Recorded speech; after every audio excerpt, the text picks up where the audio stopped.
Якутский робот моет полы в аэропорту Астаны. Стартап заключил контракт на поставку 100 устройств для казахстанских компаний.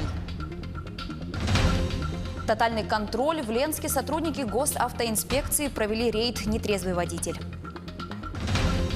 В Копенгагене стартовал ежегодный фестиваль света. Датскую столицу украсили сотни ярких инсталляций и световых шоу.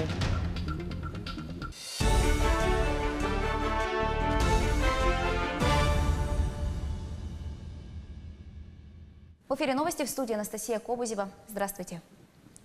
В международном аэропорту Астаны состоялась презентация автономного робота-уборщика, разработанного учеными и студентами Северо-Восточного федерального университета.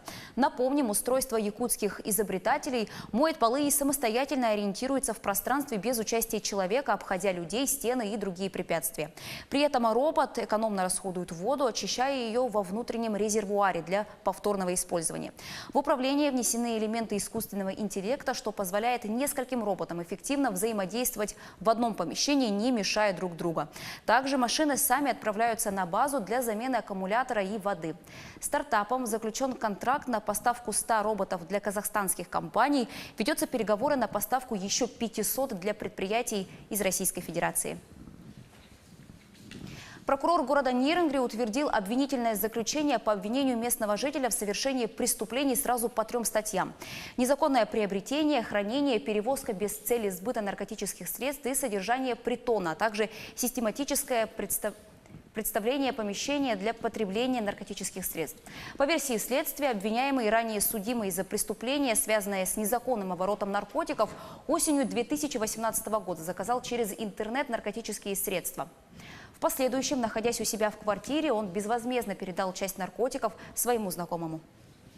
В ходе проведения оперативно-розыскных мероприятий сотрудниками отделения по контролю за оборотом наркотиков отдела МВД России по Нерюнгринскому району незаконная деятельность обвиняемого пресечена. После утверждения обвинительного заключения уголовного дела направлено прокурором в суд для рассмотрения по существу. В Ленске сотрудники госавтоинспекции провели очередной рейд «Нетрезвый водитель». Сотрудники ДПС использовали метод тотальной проверки, стараясь остановить максимальное количество машин. Причем большинство водителей с пониманием относились к таким действиям. С подробностями Светлана Балеева. В Ленске в выходные дни прошел рейд «Нетрезвый водитель». Сотрудники отдела ГИБДД усиленно проверяли водителей на трезвость, патрулируя по всем улицам города. Инспекторы ДПС останавливали проезжающий автотранспорт, проверяли документы, а также оценивали состояние каждого водителя. Рейды проводятся с целью выявления грубых административных правонарушений, в первую очередь направлены на выявление водителей, управляющих транспортными средствами в состоянии алкогольного опьянения, либо не имеющими права управления, лишенными также права управления. За несколько часов рейдов в компании нашей съемочной группы таковых выявлено не было. Зато сотрудники госавтоинспекции выявили ряд других правонарушений. Семейная пара перевозила несовершеннолетнего ребенка без удерживающего устройства, притом на переднем сидении автомобиля.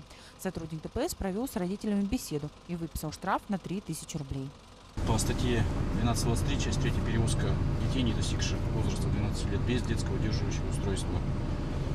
Сумма штрафа 3000 рублей. Если не согласны, имеете право обжаловать в течение 10 дней. Также разъясняю, что если будете оплачивать в течение 20 дней, оплачивайте ровно половину. Был оштрафован и мужчина. Стекла его автомобиля были затонированы практически полностью. Темную пленку со стекол своего авто хозяину придется снять. Такая тонировка категорически запрещена правилами. И на такой машине ехать нельзя даже трезвым.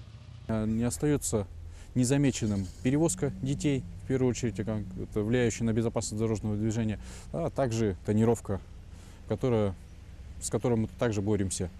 В первый день рейда водителей в состоянии алкогольного опьянения выявлено не было. Зато вечер субботы восполнил предыдущий рейдовый день. Сразу несколько водителей попались инспекторам в состоянии алкогольного опьянения.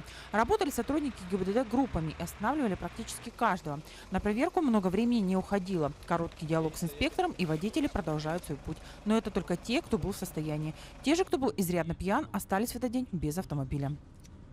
По итогам рейдовых мероприятий было выявлено 5 водителей за управление транспортными средствами в состоянии алкогольного опьянения, а также привлечено 67 водителей за иные нарушения правил дорожного движения.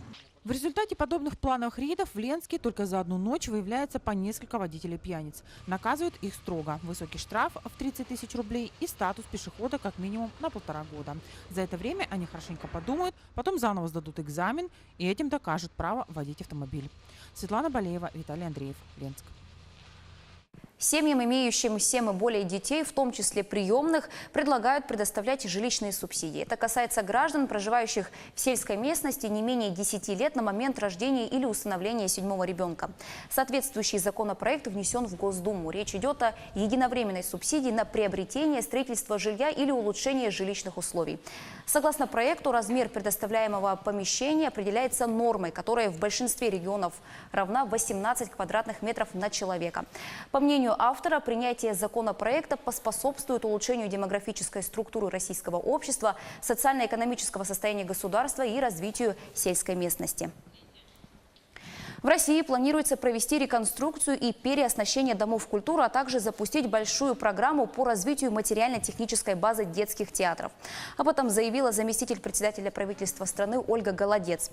Она добавила, что планируется ежегодно поддерживать не менее 500 домов культуры. Кроме того, будет проводиться реконструкция и переоснащение домов культуры, укрепляться их материально-техническая база.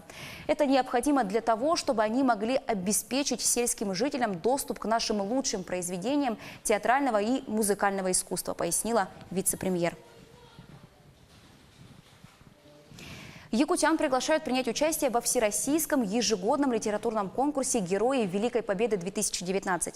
Мероприятие проводится в целях сохранения и увековечения памяти о проявленном героизме советских солдат и мужестве российских воинов, а также военнослужащих, участвовавших в локальных войнах и военных конфликтах. Мероприятие проводится в 5 этапов. Первый, отборочный, начался в прошлом году и завершится 10 мая в этом году.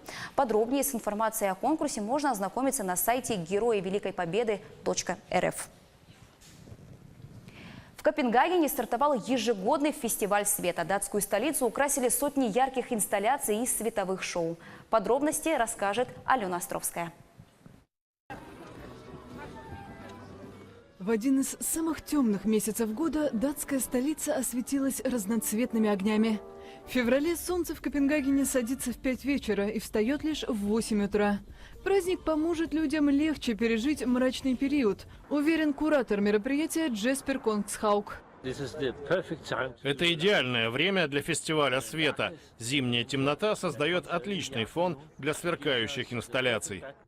Световые композиции и лазерные шоу разбросаны по всему городу, но главные мероприятия проходят в парке Тиволи, одном из старейших в мире. Здесь над головами посетителей на площади около 80 тысяч квадратных метров переливается зелено-голубое северное сияние. Жители Копенгагена и туристы радуются яркому облику города. Все такое нарядное совершенно преображает ночную жизнь в городе. Обычно здания не подсвечены, и вдруг ты видишь их разноцветными. Осмотреть максимальное количество световых инсталляций можно с воды. Для этого по каналам курсируют специальные прогулочные суда. Фестиваль продлится до конца февраля. К этому часу вся информация. Еще больше новостей на наших официальных сайтах як24.ру и nvk-online.ru. Спасибо за внимание и оставайтесь с нами.